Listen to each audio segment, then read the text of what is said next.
ऊपर अमीर देवरानी, नीचे गरीब जेठानी की दिवाली सजावट। सुबह सुबह अंबिका नाश्ते की तैयारी में जुटी होती है तो वहीं ऊपर के फ्लोर पर सो रही देवरानी मिच मिच कर रही होती है। इस जेठानी ने तो जीना दुश्वार कर रखा है। सुबह के 5 बजते ही इसकी खटापटा शुरू हो जाती है। मेरी तो जिंदगी झंड हो गई है। इतने में सास राज देवी हाथों में चाय नाश्ता लेके कमरे में आती है। अरे उठ गई मेरी लाडली छोटी बहू, जल्दी से मुंह हाथ धोकर नाश्ता कर लो। क्या बात है बहू, तुम ऐसे सर पकड़कर क्यों बैठी हो? मम्मी जी, दर्द के मारे मेरा सर फटा जा रहा है। जेठानी जी सुबह सुबह खटर पटर करके नींद खराब कर देती हैं। पता नहीं उनको मुझसे क्या जलन है।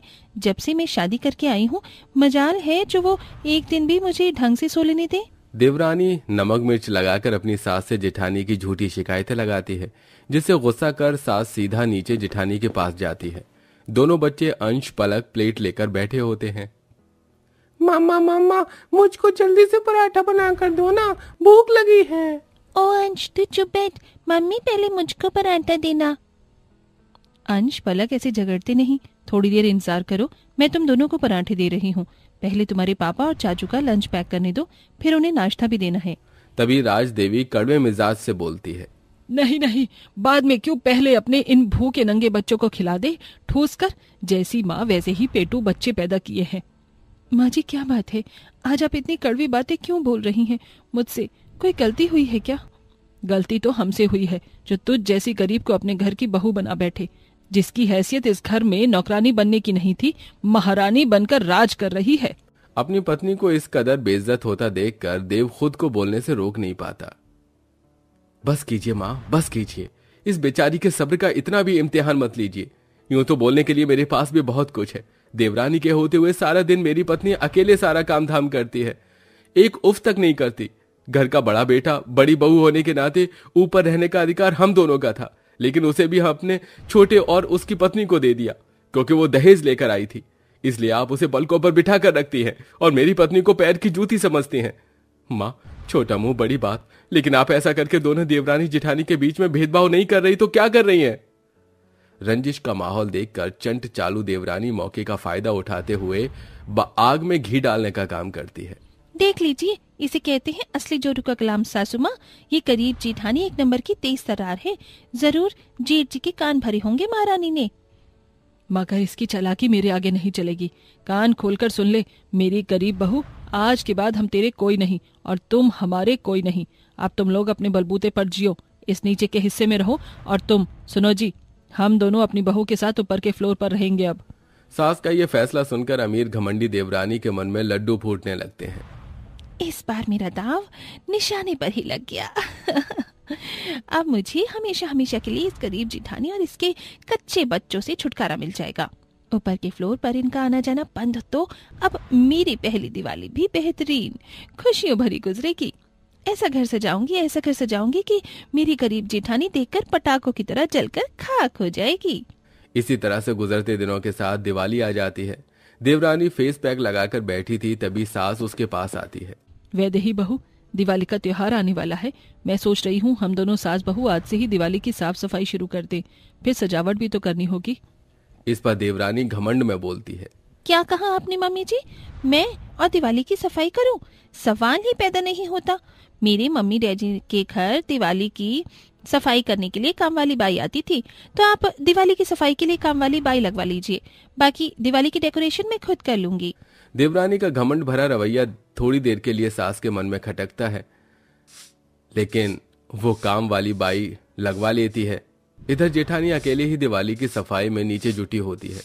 बेचारी गरीब जेठानी नीचे के जिस जगह में रह रही थी, फर्श एकदम टूट चुका था। दीवार और छत में काफी ज्यादा सीलन आ चुकी थी, क्योंकि आखिर बार रंग पेंट तब हुआ था जब अंबिका शादी करके घर में आई थी, जबकि जिसे 8 साल बीत चुके थे, जबकि अमीर देवरानी के लिए हाल ही में नए कमरे तैयार किए गए थे। देव जी, क्यों नहीं इस बार हम भी नीचे वाले हिस्से में थोड़ा बहुत रंग पेंट करवा ले?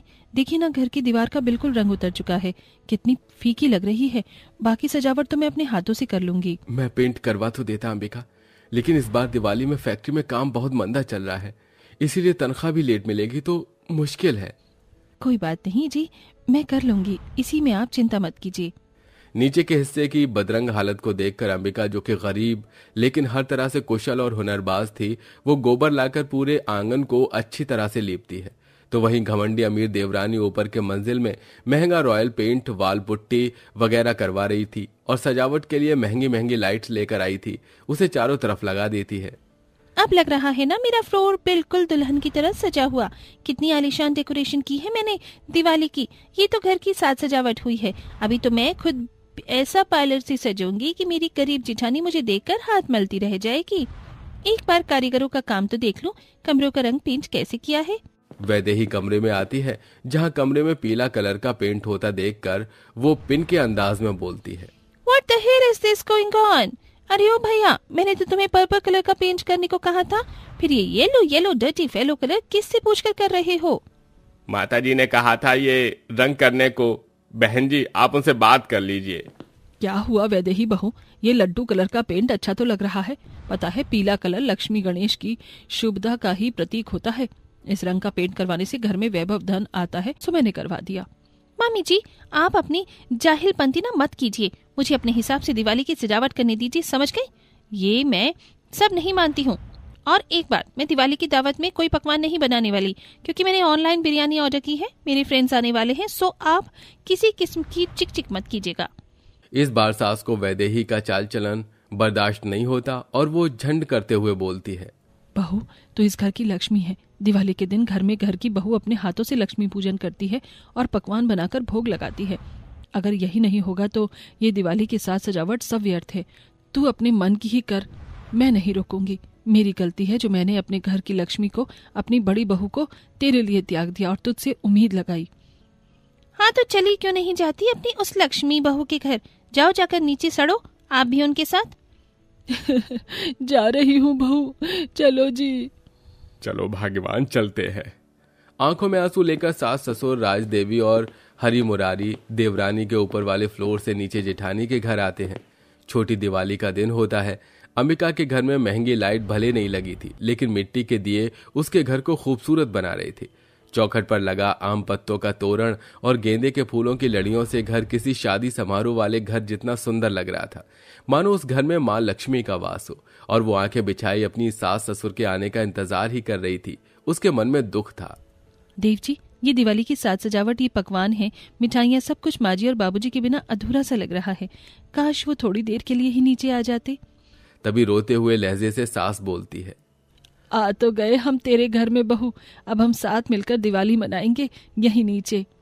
अपने सास ससुर को देखकर गरीब जेठानी फूली नहीं समाती। उसकी आंखों से खुशियों के आंसू बहने लगते हैं। माँ जी, बाबूजी, आप दोनों यहाँ मुझ गरीब के घर में पधारे हैं। धन्य भाग है मेरे, बैठिए ना। गरीब जेठानी की जितनी क्षमता और सामर्थ्य होती है, उतने में वो अपने सास ससुर का भरा पूरा स्वागत सत्कार करती है। यूं ही अब दिवाली का दिन भी आ जाता है, जहां अमीर देवरानी का आलीशान ऊपर वाला मंजिला दिवाली की महंगी महंगी बड़ी लाइटों से जगमगा रहा था, लेकिन फिर भी अकेली थी। वहां दिखावटी माहौल था। उसने घमंड में पार्टी के लिए आस पड़ोस वालों को तो बुलाया था, लेकिन एक बार भी अपनी गरीब जेठानी के नीचे वाले हिस्से में झांकने भी नहीं आई थी। जहां ऊपर दिखावटी माहौल छाया हुआ था, तो वहीं नीचे जेठानी के हिस्से में दिवाली की कथा पूजा चल रही थी।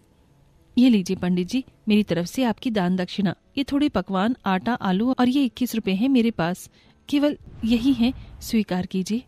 तभी देवरानी घमंड से थाली भरकर महंगी मिठाइयाँ, पकवान, फल, कपड़े और रुपए लेके आती है और सीढ़ी पर खड़ी होकर अहंकार से कहती है, पंडित जी, गरीब जेठानी का दान दक्षिणा लेकर आपको कुछ हासिल नहीं होने वाला।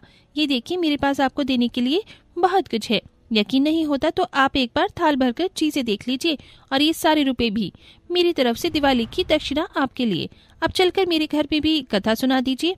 ज्यादा टाइम नहीं लूंगी आपका, शॉर्ट फॉर्म में कथा निपटा देना बस। इस पर पंडित जी गुस्सा करके कहते हैं, धन संपत्ति का इतना घमंड ठीक नहीं होता बेटी, क्योंकि लक्ष्मी को न आते हुए देर लगती है और न जाते हुए। मैं तुम्हारे घर में कथा सुनाने नहीं आ पाऊंगा। देवरानी घमंड से अपनी थाली लेकर ऊपर चली जाती है।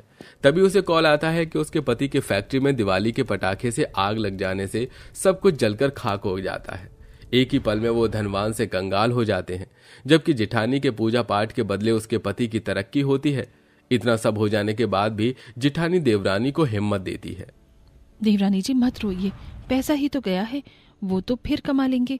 परिवार तो साथ है, हम सब एक परिवार हैं, सुख दुख में परिवार थोड़ी छूटता है। चलिए चलकर एक साथ दिवाली मनाते हैं। अंत में वैदेही रोते हुए जेठानी से माफी मांगती है। जेठानी जी, मुझे मेरे बर्ताव के लिए माफ कर दीजिए। मैंने आपको हरदम जलाना चाहा, शायद इसीलिए लक्ष्मी माता ने मुझे निर्धन बना दिया, लेकिन अब मुझे परिवार से बढ़कर कुछ नहीं चाहिए। अंत में दोनों देवरानी जेठानी एक साथ मिलकर लक्ष्मी पूजन करती हैं। पूरे घर में घी के दिए जलाकर मिठाई खिलाती हैं। तो दोस्तों, कैसी लगी आपको हमारी ये कहानी? क्या आपको भी यही लगता है कि दिवाली की खुशियां अलग होकर नहीं बल्कि परिवार के साथ मिलकर मनाने से होती हैं? अगर आप इस बात से सहमत हैं तो कमेंट में हैप्पी दिवाली जरूर लिखिएगा।